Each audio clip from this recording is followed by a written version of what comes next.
आज माननीय मुख्यमंत्री जी की अध्यक्षता में संपन्न हुई माननीय मंत्रिपरिषद की बैठक में हमारे विभागों से संबंधित पहले ऊर्जा विभाग की मैं बात करूंगा। तो ऊर्जा विभाग में एक बहुत ही महत्वपूर्ण निर्णय हुआ है। कुल 20 प्रस्ताव 20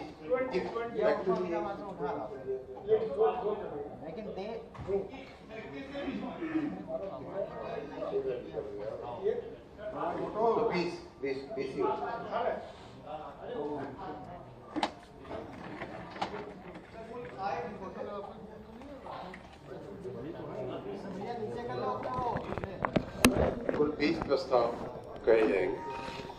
उसमें से ऊर्जा विभाग से संबंधित एक जैव ऊर्जा नीति जो 2022 की नीति हम लेकर के आए हैं, उसे माननीय मुख्यमंत्री जी ने और माननीय मंत्रिपरिषद ने मंजूर किया है।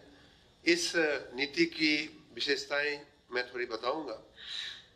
पहले तो ये बता दूं उसका पूर्व भूमिका कि अपने राज्य में 2018 में एक जैव ऊर्जा उद्यम प्रोत्साहन कार्यक्रम लागू किया गया था। उसके बहुत अच्छे परिणाम भी रहे। 3 यूनिटें उसमें से चालू होने की स्थिति में हैं। उसमें से एक को हमने अभी हाल ही में 43 लाख रुपए का हमने सब्सिडी भी दिया है। उसे और गति देने के लिए, और जैसा कि आप जानते हैं बायोफ्यूल या जैव ऊर्जा का उत्पादन पर्यावरण की दृष्टि से बहुत अच्छा है। आपने सुना होगा किसान जो पराली जलाते हैं या पराली जलाने के लिए जो मजबूर हो जाते हैं किसान, उससे मुक्ति दिलाने का, उसी तरह से जो कृषि में जो एग्रीकल्चर वेस्ट होता है उसका सदुपयोग हो सके, मंडी से निकलने वाले वेस्ट का सदुपयोग हो सके, नगरीय अर्बन वेस्ट का सदुपयोग हो सके, शुगर मिलों से निकलने वाला जो वेस्ट मटेरियल या बाई प्रोडक्ट्स होते हैं उनका उपयोग हो सके। और ये सब करते हुए हम किस प्रकार से किसानों की आय को बढ़ावें, किसानों की आय जो दूनी करने का जो राष्ट्रीय और प्रदेश स्तर पे जो लक्ष्य है उसको हम कैसे पूरा करें, उस दिशा में एक कदम है। ग्रामीण रोजगारी पैदा करने के दिशा में भी यह एक कदम है।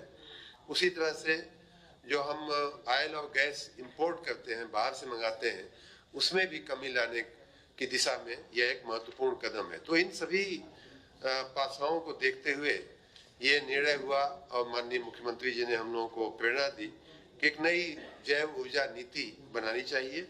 उस पर हम लोग 2-3 महीने से काम कर रहे थे। आपको याद होगा कि अगस्त महीने की 11 तारीख को हमने इस अपनी ड्राफ्ट जो पॉलिसी थी उसे हमने वेबसाइट पे भी डाला था, और उसी के एक दिन पहले ऊर्जा विभाग का एक बड़ा वर्कशॉप हुआ था। उसमें भी इसको विस्तृत चर्चा में हम ले गए थे और पूरे देश के जो एक्सपर्ट थे उन सबका सुझाव लेकर के माननीय मुख्यमंत्री जी के को भी प्रेजेंटेशन किया गया। उनका भी अलग से मार्गदर्शन लेते हुए इस नीति को हमने आखिरी किया है, जिसमें 3 भागों में एक तो कंप्रेस्ड बायोगैस प्लांट लगाने की हम लोग व्यवस्था कर रहे हैं, दूसरा बायोडीजल की व्यवस्था के उत्पादन की व्यवस्था कर रहे हैं, और उसी तरह से बायो ब्रिकेट जिसको कहते हैं, बायो कोल भी जिसको कहते हैं, पैलेट बनाने की भी हम व्यवस्था कर रहे हैं। ये पॉलिसी 5 साल के लिए अमली होगी और उसमें मुख्य रूप से हम प्रोडक्शन पे इंसेंटिव देने का हमने प्रावधान रखा है। जैसे उदाहरण के रूप में कंप्रेस्ड बायोगैस के उत्पादन पर 75 लाख प्रति टन की दर से अधिकतम 20 करोड़ रुपए तक हम सब्सिडी देंगे। उसी प्रकार बायोकोल के उत्पादन पर 75,000 प्रति टन की दर से अधिकतम 20 करोड़ रुपए तक की, और बायोडीजल के उत्पादन पर रुपया 3 लाख प्रति किलोलीटर की दर से 20 करोड़ की सब्सिडी देने का प्रावधान है। ये जो सारा का सारा जो ये सब्सिडी का जो प्रावधान है वो लगभग 15% उनकी लागत का बनता है। उसके उपरांत जहां ये व्यवस्था इस प्रकार से होगी कि सरकार सभी जिलों में और विशेष करके जहां इसका पोटेंशियल ज़्यादा है उन जिलों में एडवर्टीजमेंट निकालेगी कि जो लोग इच्छुक हों वो अप्लाई कर सकते हैं। जो लोग अप्लाई करेंगे उनको एक तरफ उनके प्लांट लगाने की व्यवस्था को हम लोग आगे बढ़ाएंगे। उसमें जमीन 30 साल के लिए 1 रुपए के टोकन पे देने का भी प्रावधान किया गया है। साथ ही जो तहसील स्तर पे इसका एक कैचमेंट एरिया बनाया जाएगा, क्योंकि उनको वेस्ट मटेरियल मिलना भी चाहिए, पर्याप्त वेस्ट मटेरियल, पराली है या शुगर मिल का जो बायो प्रोडक्ट है वो सब कुछ उनको मिलना चाहिए। तो इस प्रकार की व्यवस्था की जाएगी कि एक ही तहसील में बहुत ज़्यादा न लग जाए कि उनको वायबिलिटी का प्रश्न आवे। तो उसके लिए डीएम की अध्यक्षता में एक समिति इसकी निगरानी भी करेगी और साथ में ये जो विभिन्न प्रकार के जो बायो मटेरियल हैं, जो रॉ मटेरियल जिसको कह सकते हैं या वेस्ट मटेरियल है, उस सब का एग्रीगेशन करने के लिए, सबको इकट्ठा करने के लिए ये भी व्यवस्था की गई है कि तहसीलों में इस तरह के हमारे जो फार्मर्स के प्रोड्यूसर ऑर्गेनाइजेशन है या हमारी मंडी समितियां हैं या अन्य ऐसे जो सहकारी या पंचायत राज से जुड़े हुई संस्थाएं हैं, वो लोग अगर आगे आते हैं तो उन्हें भी हम प्रोत्साहित करेंगे इस नीति के तहत, जिससे कि वो वेस्ट मटेरियल का या बायो मटेरियल का एग्रीगेशन या इकट्ठा करने की कार्रवाई कर सके। और उस दिशा में उन जो एग्रीगेटर्स हैं उनको भी परिवहन के लिए, उसके स्टोरेज के लिए, भंडारण के लिए और कलेक्शन के लिए, इन तीनों क्षेत्रों में जो संसाधन लगने हैं, जो उनके मशीनरी वगैरह लगनी है, उस पर भी 30% की सब्सिडी देने का प्रावधान हम लोग कर रहे हैं। जमीन में जैसा मैंने कहा टोकन दर से दी जाएगी पट्टे पर, उसी प्रकार और कुछ राहतें दी जा रही हैं, जिससे स्टैम्प शुल्क में 100% जो है उनको कंपेंसेट किया जाएगा। विद्युत कर इलेक्ट्रिक ड्यूटी में 10 वर्षों तक 100% छूट दी जाएगी और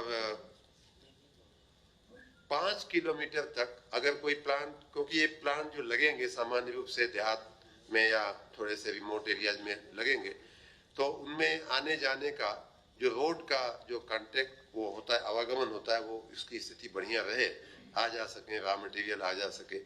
इसके लिए 50 करोड़ रुपए के से ज्यादा के इन्वेस्टमेंट वाले जो प्लांट हैं उनको हम लोगों ने 5 किलोमीटर तक की अप्रोच रोड सरकारी खजाने से बना करके देने का भी हम लोगों ने इसमें प्रावधान रखा है।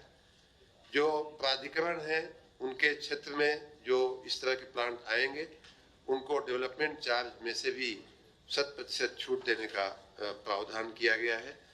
हम लोगों ने ये पूरी जो बायो मटेरियल की जो श्रृंखला बनाने की जो चेन है, उसमें जैसा मैंने कहा एग्रीगेटर से लेकर के और प्लांट को बनाने चलाने वालों तक को सबको हमने इसमें छूट में शामिल करने का, इस पॉलिसी में लेने का हमने प्रावधान रखा है। जैसा मैंने पहले बताया, कंप्रेस्ड बायोगैस के प्लांट का हमारा जो नीति की जो पूरी 5 साल की कालावधि है, उसमें हमारा लक्ष्य है कि 1000 टन कंप्रेस्ड गैस प्रतिदिन पैदा हो और जो हमारा पूरा जो वित्तीय व्यवस्था हम कर रहे हैं उसको सब्सिडी देने की, वो 750 करोड़ रुपए की व्यवस्था हम कर रहे हैं। उसी प्रकार बायोकोल प्लांट का हमारा जो लक्ष्य है 4000 टन बायोकोल प्रतिदिन का हमारा लक्ष्य है और उसके लिए हमने जो सब्सिडी का अमाउंट रखा है वो 30 करोड़ रुपए रखा है। फिर उसी तरह से बायो एथेनॉल और बायो डीजल का हमारा जो है वो 2000 किलो लीटर प्रतिदिन का लक्ष्य है और उसके लिए हमने वित्तीय संसाधन जो रखा है वो 60 करोड़ रुपए रखा है। बायोमास के संग्रहण के लिए भी उसी प्रकार फार्म की मशीनरी इक्विपमेंट यूनिट की संख्या 500 हमने रखी हुई है और उसके लिए भी हमने सब्सिडी का प्रावधान 100 करोड़ रुपए का किया हुआ है। 50 करोड़ से अधिक का जो मैंने बताया कि जो प्लांट लगेंगे उनको अप्रोच रोड बना करके देने का की जो व्यवस्था हमने सोची है, कुल 200 किलोमीटर अभी सोचा है और उसके लिए 100 करोड़ रुपए का प्रावधान रखा गया है नीति के, क्योंकि किसानों को एजुकेट करना भी आवश्यक है। उसके किसानों को जानकारी होनी चाहिए कि पराली जलाने से बेहतर है पराली को बेच देना, पराली को ऐसी जगह पे ले जा करके उसका सदुपयोग करना, उसके जरिए पैसा कुछ मिल जाएगा, इनकी इनकम बढ़ जाएगी। तो ऐसे प्रचार प्रसार के लिए भी हमने प्रति जनपद 1 लाख रुपए की व्यवस्था की है, उसके लिए भी हमने प्रावधान रखा है। इस प्रकार ये जो नीति है ये बहुत ही दूरगामी और फ्यूचरिस्टिक नीति हम लोग लेकर के आए हैं। माननीय मुख्यमंत्री जी की इच्छा थी, मंशा थी कि देश में सबसे ज्यादा प्रोग्रेसिव एक बायोफ्यूल पॉलिसी बने, और उसी दिशा में हम लोगों ने इसे बना करके माननीय मंत्रिपरिषद के समक्ष रखा और उसे माननीय मंत्रिपरिषद ने आज मंजूर किया है। दूसरा विषय भी मैं ही ले लूं कि? हाँ जी जी। एक मेरे विभागों से जुड़ा हुआ 15वां और 16वां नंबर का छोटा सा 2 विषय है। उसमें मुजफ्फरनगर नगर पालिका का सीमा विस्तार किया गया है, और उसी प्रकार टांडा गोंडा जिले की कटरा नगर पंचायत का भी सीमा विस्तार किया गया है। मुजफ्फरनगर में खानजहांपुर, मंधेड़ा, मीरापुर, बहलना, सुजड़ू, सहावली, सरवट, कुकड़ा, मुजफ्फरनगर शाहबुद्दीनपुर, गांव अलमासपुर, बीबीपुर, मुस्तफाबाद, शेरनगर और बिलासपुर, इस प्रकार के गांव सम्मिलित किए गए हैं। उसी प्रकार गोंडा में की कटरा में चचेरा, बीरपुर, कटरा, मझौवा एवं बाबूपुर करके गांव शामिल किए गए हैं। अभी भी चूंकि ये विस्तार का मामला है, इसलिए नगर निकायों की कुल संख्या में कोई परिवर्तन नहीं होता है। नगर निगम अभी 17 हैं, नगर पालिकाएं जो पिछले कैबिनेट के स्तर के समय पे जो स्थिति थी वही है। नगर पंचायत 545, इस प्रकार कुल 762 नगर निकाय है। कुछ अन्य विषयों पे मैं आपको ब्रीफ करना चाहूँगा। आज माननीय मुख्यमंत्री जी की अध्यक्षता में संपन्न हुई जो मीटिंग थी, उसमें एक और बहुत ही महत्वपूर्ण, बहुत ही दूरगामी एक निर्णय लिया गया है, और वो है उत्तर प्रदेश के लिए सूक्ष्म, लघु और मध्यम उद्यम की प्रोत्साहन नीति एक नई 2022 बनाने का निर्णय लिया गया है।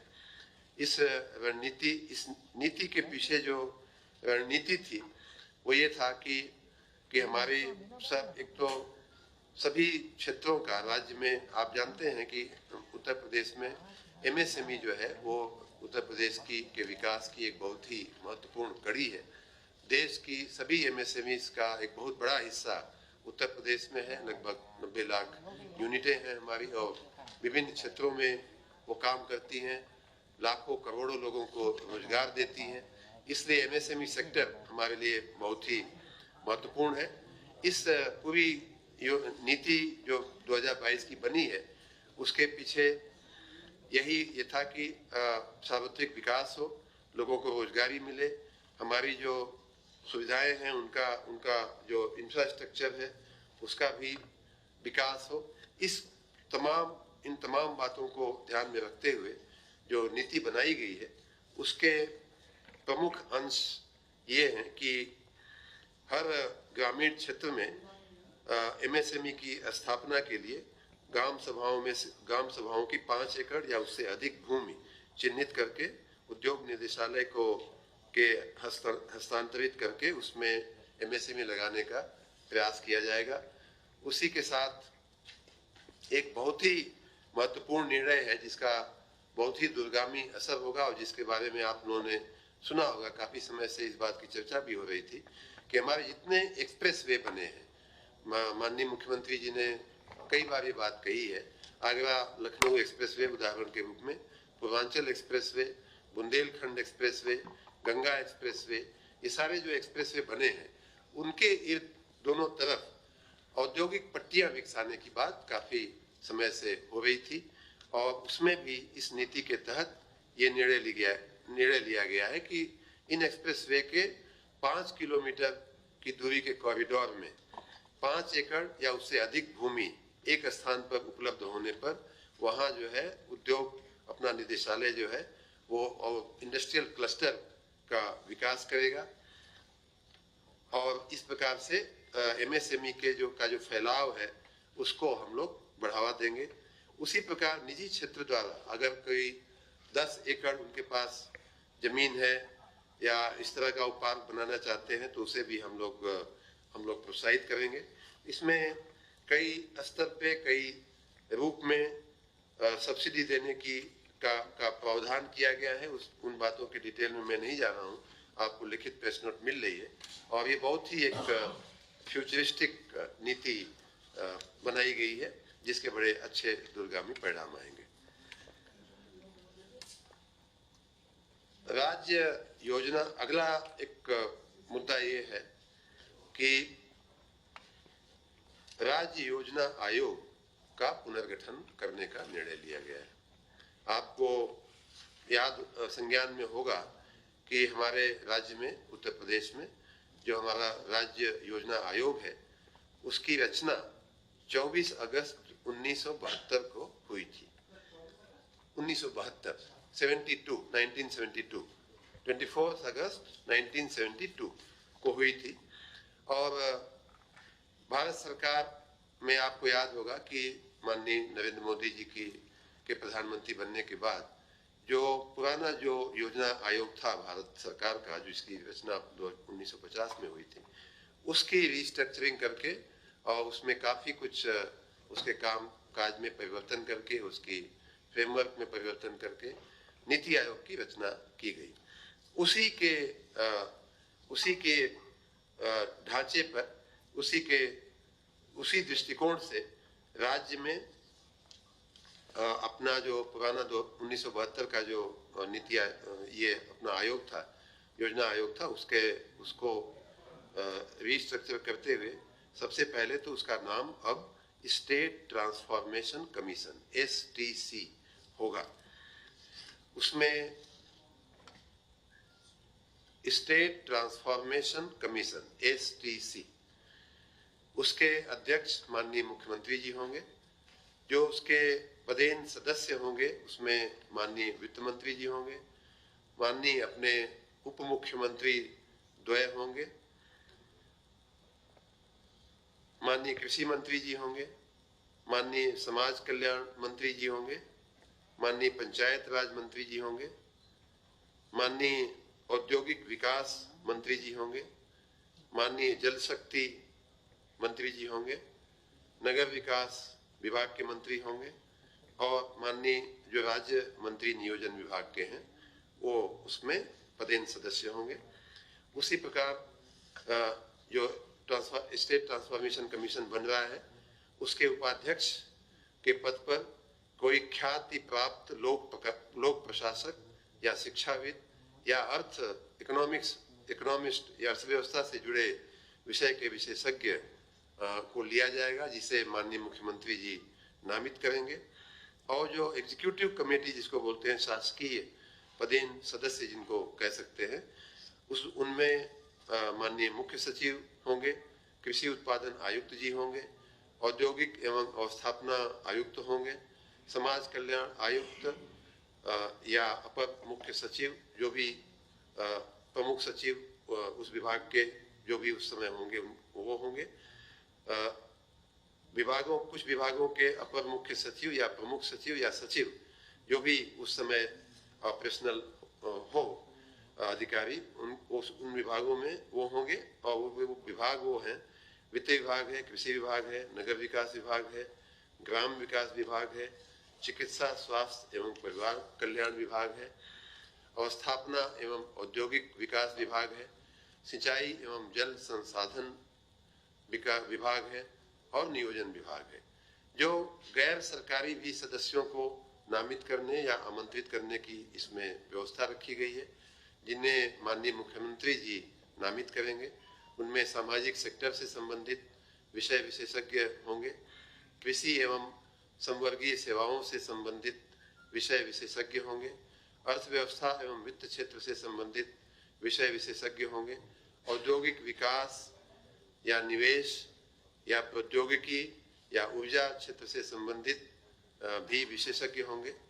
उसके जो मुख्य कार्यकारी अधिकारी, जिसको CEO कह सकते हैं या एग्जीक्यूटिव ऑफिसर कह सकते हैं, वो कोई एक लोक प्रशासक, पब्लिक सर्वेंट हो सकते हैं, या प्रमुख सचिव अथवा उनसे उच्च पद के सेवारत अथवा सेवानिवृत्त अधिकारी भी हो सकते हैं। जो उसके नीचे, उनके नीचे एक अपर मुख्य कार्यकारी अधिकारी की भी व्यवस्था है, जो जिनका जो स्तर होगा वो विशेष सचिव नियोजन के स्तर का होगा। इसमें जो स्टेट ट्रांसफॉर्मेशन कमीशन है, उसकी जो मनोनीत किए जाएंगे लोग, उनकी सदस्यता की अवधि 3 वर्ष होगी, जिसे विशेष परिस्थितियों में 2 वर्ष के लिए बढ़ाया जा सकेगा। और इस अवधि में भी माननीय मुख्यमंत्री जी की अनुमोदन से उसमें परिवर्तन भी किया जा सकता है।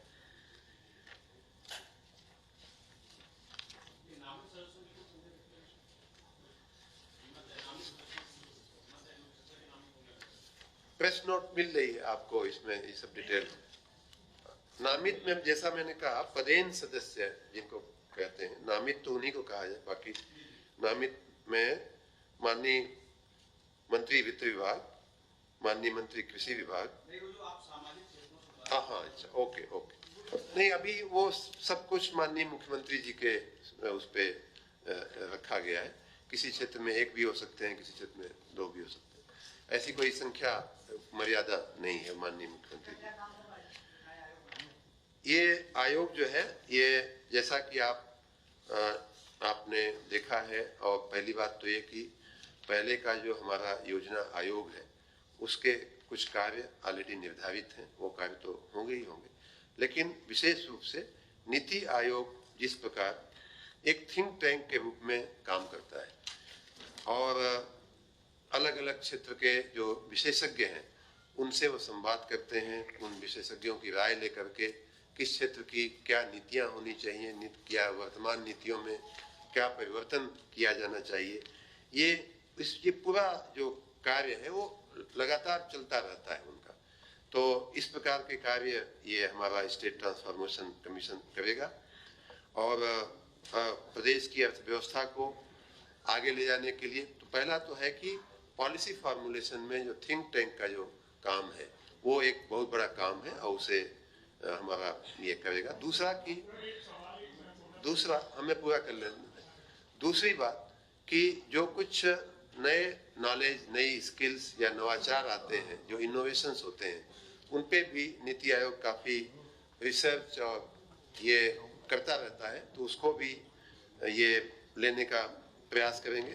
अगला विषय जो ध्यान देने योग्य है कि माननीय मुख्यमंत्री जी की मंशा है कि आने वाले कुछ ही वर्षों में उत्तर प्रदेश की अर्थव्यवस्था को $1 ट्रिलियन की अर्थव्यवस्था बनाया जाए। तो उस दिशा में भी ये स्टेट ट्रांसफॉर्मेशन कमीशन अपना काम करेगा।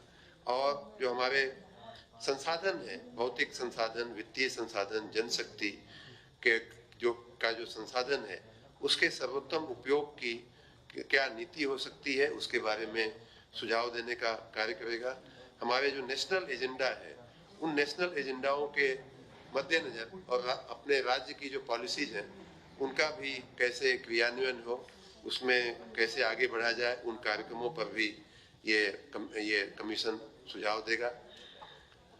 जो हमारी सामाजिक विकास की योजनाएं हैं, उन्हें विशेष रूप से उनमें उत्पन्न होने वाले जो अवरोध हैं, जो हमारी समस्याएं हैं, उनको दूर करने, उन समस्याओं को चिन्हित करके उसके विकास एजेंडा का सफल कार्यान्वयन कैसे हो, उन पे काम करेगा ये आयोग।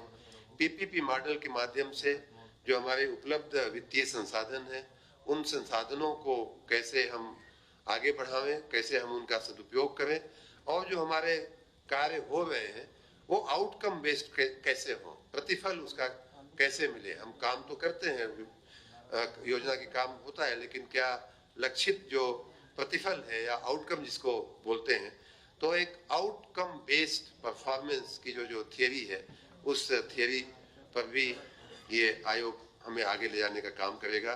जैसा मैंने बताया कि ज्ञान की नॉलेज रिजर्वायर के रूप में या नॉलेज हब के रूप में या थिंक टैंक के रूप में भी ये काम करेगा, और अन्य कार्य जो समय समय पर आवश्यक होंगे वो भी कार्य इस आयोग के जिम्मे होंगे। धन्यवाद। क्वेश्चन बाद में ले लें, पहले माननीय मंत्री जी का पूरा। कुछ हम लोग कर लेते हैं और बाद में हो जाएगा, फिर हो जाने के बाद में क्वेश्चन कर लीजिएगा।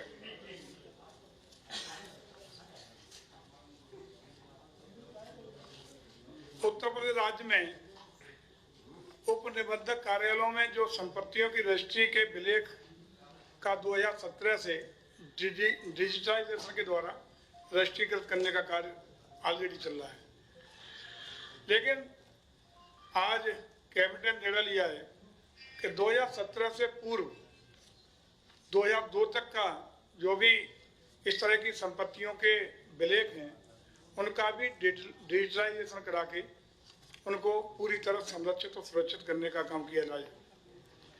इसी के क्रम में 1 साल की अवधि के अंदर हम वर्ष 2002 से 2017 तक की अवधि के जो भी पंजीकृत लेख पत्र हैं उनका डिजिटाइजेशन 1 वर्ष के अंदर पूर्ण कराने का कार्य करेंगे। इसके क्रियान्वयन से निबंधक विभाग के राजस्व की आय भी लगभग 40 से 50 करोड़ रुपए हमारी प्रतिवर्ष की संभावित वृद्धि होगी। और खास बात ये होगी कि जो हमारा 2002 से 17 के बीच का भी डिजिटाइजेशन जब हो जाएगा तो उसमें जन सामान्य को न्यायालयों में जो बात चल रहा है या तमाम वित्तीय संस्थाओं को कार्यालयों से जो उनके निरीक्षण, सत्यापन, उनकी प्रतियां प्राप्त करने की जो दिक्कतें आती हैं वो पूरी तरह समाप्त हो जाएंगी। बहुत ही सरलीकरण हो जाएगा। इससे जन सामान्य को भी प्रक्रिया का बहुत बड़ा लाभ आसानी से उपलब्ध हो सकेगा।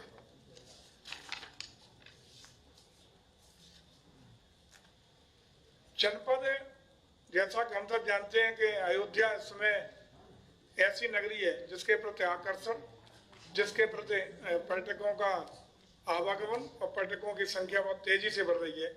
ऐसी विश्व स्तरीय धार्मिक और आध्यात्मिक नगरी को बनाने के लिए हम लोग अयोध्या विजन 2047 के अंदर इसमें पर्यटन विभाग की ओर से टूरिस्ट फैसिलिटेशन सेंटर का निर्माण PPP मोड में निजी निवेशकों के माध्यम से विकसित और संचालित कराए जाने का निर्णय लिया है। इसमें हम लोग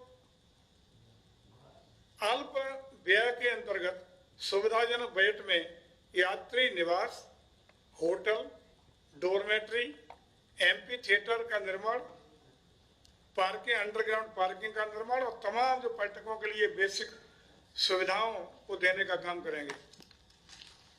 इस समय चूंकि श्री राम मंदिर जन्मभूमि के इस अयोध्या नगर में पर्यटकों की संख्या रात दिन बढ़ रही है, लेकिन इसके सापेक्ष वर्तमान में 30 होटल और 100 मंदिरों की धर्मशालाएं जिनमें कुल मिला के 25,000 के लगभग शैय्याएं वर्तमान में उपलब्ध हैं।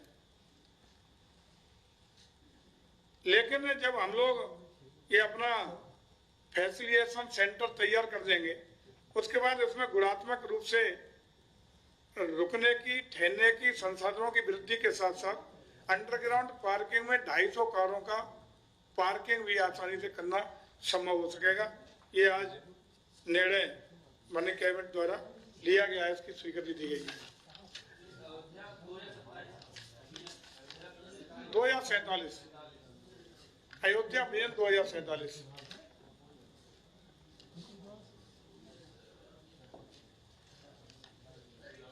आज माननीय मंत्रिपरिषद द्वारा उत्तर प्रदेश में चित्रकूट जनपद के अंतर्गत रानीपुर में एक रानीपुर टाइगर रिजर्व पार्क की स्थापना का निर्णय लिया गया है। इसके अंतर्गत रानीपुर वन्य जीव विहार के रूप में कुल 23,031 हेक्टेयर भूमि को रिजर्व कोर के लिए एवं वन क्षेत्र के रूप में सूचित 29,558 हेक्टेयर क्षेत्र का जो प्रस्तावित क्षेत्र है बाह्य और आंतरिक मिलाकर के कुल मिला के 52,989 कुल क्षेत्रफल में रानीपुर टाइगर रिजर्व के रूप में अधिसूचित करते हुए बाघ संरक्षण फाउंडेशन की स्थापना एवं आवश्यक पदों का सृजन और व्यवस्था सुनिश्चित करी जाएंगी। इस योजना पर अनावर्ती व्यय लगभग 60-40 का जो रेशियो है, जिस पर लगभग 50-50 के अनुपात में, और कुछ जो राज्यांश और केंद्रांश का दोनों का हिस्सा रहेगा, 50-50 का इस पर व्यय होगा। आज जैसे ही हमारा मंत्रिपरिषद में निर्णय हुआ है, अधिसूचना जारी होने के तत्काल बाद ये इसकी स्थापना का कार्य शुरू हो जाएगा। मैं समझता हूं कि अन्य विशिष्ट प्रकार के जो वन्यजीव हैं उनके संरक्षण, संवर्धन और बुंदेलखंड क्षेत्र में इको पर्यटन, आर्थिक, सामाजिक और सांस्कृतिक विकास को बड़ी नई दिशा बुंदेलखंड क्षेत्र में मिलने का हमारा जो सपना है वो पूरा हो सकेगा, और साथ ही साथ प्राकृतिक वातावरण के बेहतर ढंग से उसको संरक्षित करने में भी हम लोगों को बहुत बड़ी मदद मिलेगी। इसके साथ ही साथ वन्यजीव संरक्षण, इकोसिस्टम से इको विकास, अनुसंधान, पर्यावरणीय शिक्षा के प्रति जन सामान्य को प्रेरित करने में और जागरूक करने में भी हम लोगों को काफी इससे बल मिलेगा। ये प्रस्तावित जो हमारा क्षेत्र है, ये टाइगर रिजर्व के रूप में घोषित होने से समीपवर्ती पन्ना टाइगर रिजर्व जो मध्य प्रदेश में स्थित है को प्रवासित बाघों का पुनर्वास सुरक्षित रूप से निश्चित हो जाएगा, जिसमें बाघों की संख्या में वृद्धि होगी।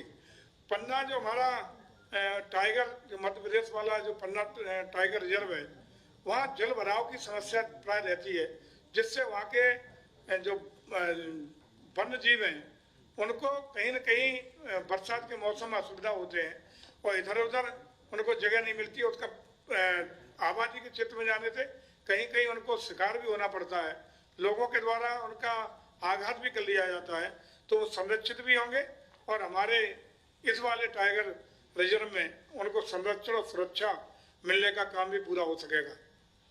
इसके साथ ही साथ इको टूरिज्म में संरक्षण, जो वन्य जीवों का संरक्षण में सुरक्षा संबंधी कार्य, पारिस्थितिकी विकास और नए संसाधनों के विकास में जनता को प्रतिवर्ष रोजगार के भी अनेक अवसर उपलब्ध होंगे।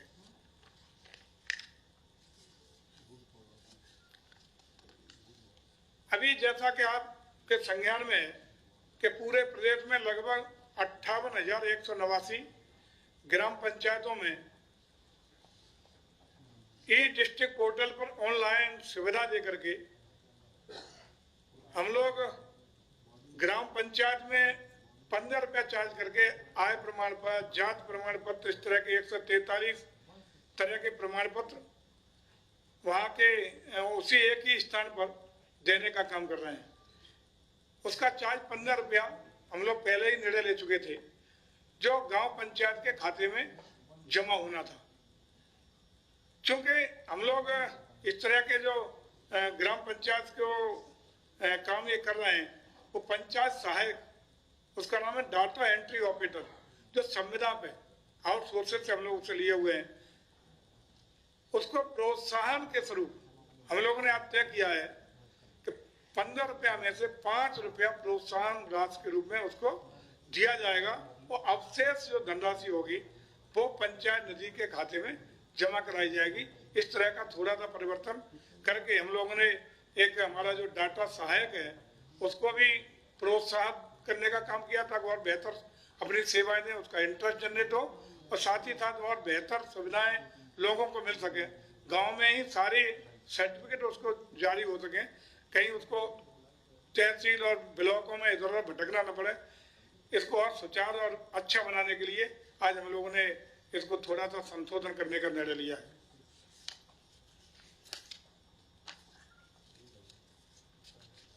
यह बता चुके 50 करोड़ का निर्माण लागत वाला शासकीय भवनों का निर्माण वाला हो चुका है ना। इसकी डिटेल नोट तो हम दे रहे हैं, लेकिन छोटा सा विषय ये है कि 50 करोड़ के ऊपर की लागत वाले जो सरकारी भवन बनते हैं उसमें उसकी अभी तक की जो कार्य पद्धति थी वो मोटा मोटा ये थी कि अपना जो पीडब्ल्यूडी डिपार्टमेंट है वही उसका ड्राइंग डिजाइन सब कुछ वही बनाता था। फिर वही कॉन्ट्रैक्ट भी इनवाइट करता था, टेंडर भी इनवाइट करता था, वही कॉन्ट्रैक्ट भी डिसाइड करता था। इसमें ये पाया गया कि एक ही एजेंसी जब सब कुछ करती है तो कई बार एक ही जगह सारे निर्णय होने के कारण कई बार दिक्कतें आ रही थी। तो उसमें उनको उनको उनको भी उसमें शामिल रखते हुए ये निर्णय लिया गया है कि योजना आयोग में एक पीएमयू की रचना की जाएगी, जो इस तरह की जो ये प्रोजेक्ट मैनेजमेंट यूनिट की रचना की जाएगी। और वो प्रोजेक्ट मैनेजमेंट यूनिट जो है 50 करोड़ के ऊपर के जो लागत वाले जो भवन सरकार के बनेंगे। दूसरा ये था कि पीडब्ल्यूडी सामान्य रूप से रोड बनाने में ज़्यादा एक्सपर्ट है। भवन बनाने के लिए हमें इसमें नए नए इनोवेशन हो रहे हैं, नई नई एजेंसियों की भी आवश्यकता रहती है, केंद्र सरकार की एजेंसियां भी इसमें पार्टिसिपेट कर सके। इस दृष्टि से ये हुआ है कि अपना अब जो नया नाम बन गया एसटीसी हो गया, तो एसटीसी में एक पीएमयू की रचना की जाएगी और वो जो पीएमयू है वो इस पूरी प्रोसेस को पहले प्रोजेक्ट कंसल्टेंट्स डिसाइड करेगी, फिर वो उसकी डिजाइन बनाएंगे और फिर आगे उसके कॉन्ट्रैक्ट का कार्य बढ़ेगा। तो इस प्रकार से एक इसमें मॉनिटरिंग के लिए और इसमें ज़्यादा प्रोफेशनलिज्म, बिल्डिंग कंस्ट्रक्शन में ज़्यादा क्वालिटी लाने के लिए, ज़्यादा स्पीड लाने के लिए, नई टेक्नोलॉजी आ सके, उस दृष्टि से ये पूरा एक निर्णय लिया गया है। Thank you.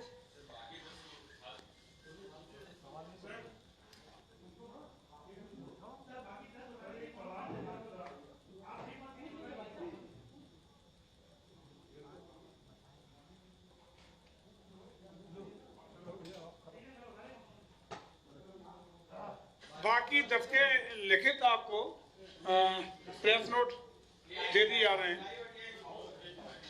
ये दे रहे हैं आपको, हम आपको प्रेस नोट दे रहे हैं, ये करा दिए, मना कर दिया। बाकी 10 की खाली लिस्ट है जो दे रहे हैं, हाँ।